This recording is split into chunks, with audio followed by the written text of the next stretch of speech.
Welcome to the All Things Soggy Buns podcast. Hmm. Today, we're doing a deep dive that honestly could completely change your homemade jerky game. Mm-hmm. Ever have jerky turn out, tough? Or maybe just bland?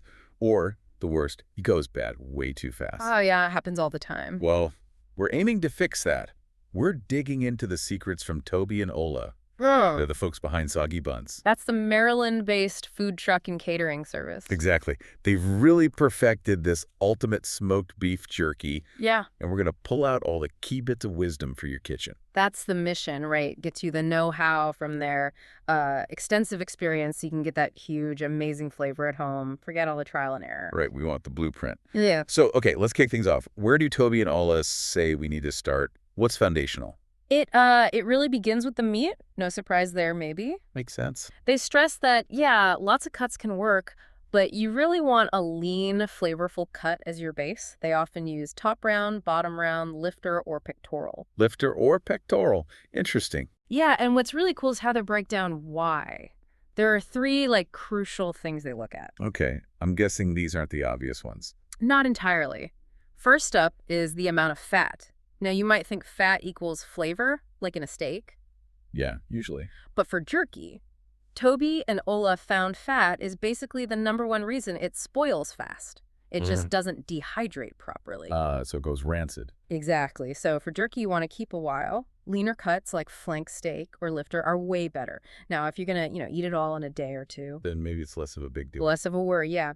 But longevity-wise, lean is key. Okay, crucial point. But then what about the kind of fat? Is all fat bad? Good question. And that leads to the second point, marbling. That's the intramuscular fat, the fat within the muscle. Right, the little flex. Yeah. So while you want low overall fat, Toby and Ola actually found some marbling is desirable. It helps keep the jerky tender and flavorful, stops it from being just dry and, brittle. So there's a balance. There is. Lifter and pectoral cuts, they found, often have a nice balance. Flank steak, too, but it can be pricier. Which brings us neatly to number 3, I bet. Cost. You got it. It's just practical, isn't it? Especially if you're just starting out. For sure. Don't want to ruin an expensive cut learning. Exactly. Toby and Ola suggest balancing that fat content you want with the price per pound. Maybe start with something affordable like pectoral while you get the hang of it. Good advice. Okay, so we've picked our meat. What's next? Prep time? Yep. And here, consistency is king, according to them. How so? They recommend slicing the meat into really uniform 14-inch slices. That gives you a nice, substantial piece that doesn't dry out too much or get crumbly. 1/4 inch. Got it. Any tricks to the slicing itself? Oh, absolutely. This is critical. Cut against the grain. Against the grain. Always hear that. Why is it so important here? Because if you cut with the grain, the muscle fibers stay long and aligned, making the final jerky incredibly tough to chew, really tough. Ah, okay. That makes sense. Against the grain shortens those fibers, makes all the difference. And also, trim everything. Yeah. Any membrane, any big chunks of external fat, get rid of it. It just gets weird and tough after smoking. Right. Trim meticulously. Then marinate. Then the flavor. Yeah, Toby and Ola use what sounds like a simple but really effective mix. What's in it? The core stuff is soy sauce, dark brown sugar, Worcester sauce, onion powder, garlic powder, and black pepper. Pretty classic profile. Sounds good. Anything else? They mention you can add cayenne pepper if you want that spicy kick. Optional, though. Nice. And how do they apply it? Pretty easy. Mix the ingredients, put the meat in a big Ziploc bag, pour it in, and get as much air out as possible before sealing. And how long does it sit? They strongly recommend 12 to 24 hours. That window they found is kind of the sweet spot for the flavor to really soak in deep. Okay, 12 to 24 hours. Plan ahead. Then finally, the smoking part. The smoking, right. Toby and Ola are pretty specific about temperature here. They aim for 175 to 180 degrees Fahrenheit in the smoker. Why that range? Not lower, not higher. Well, they found it hits two key things. It's hot enough to cook the meat safely, but low enough to dehydrate it slowly.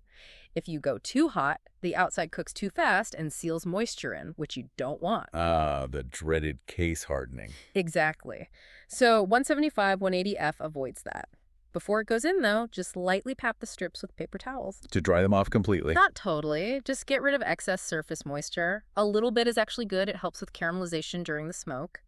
And let the meat sit out on a wire rack for a bit, come up towards room temp while the smoker heats up. Okay. What about wood? Any favorites from Toby and Ola? They seem to like light fruit woods, but they also say, mesquite, hickory, or oak work great if you want a heavier smoke flavor. Depends on your preference. And how long does it smoke for? Typically around 2 to 4 hours, but the real test isn't just time. Right. How do you know when it's actually done? Two things. You want an internal temperature of 165 degrees Fahrenheit for safety. And texture-wise, it should feel firm, but when you bend a piece, it should still have a little bit of a springy flex to it. Not snap, but bend slightly. Firm but flexible. Got it. That sounds amazing. It really does. If all this talk about amazing smoked turkey is making your mouth water, and maybe you want to taste the real deal from the masters. The Toby and Ola original. Yeah. Remember, Soggy Buns is right there in Maryland, a food truck, and they do catering. You can check out everything they offer, full menu and all, at soggybuns.com. That's BUNZ.com. Definitely worth checking out if you're nearby. Absolutely. So mastering this, like Toby and Ola clearly have, gives you just a fantastic high-protein snack, great for, well, anything. It really is a rewarding skill to develop, and thinking about it.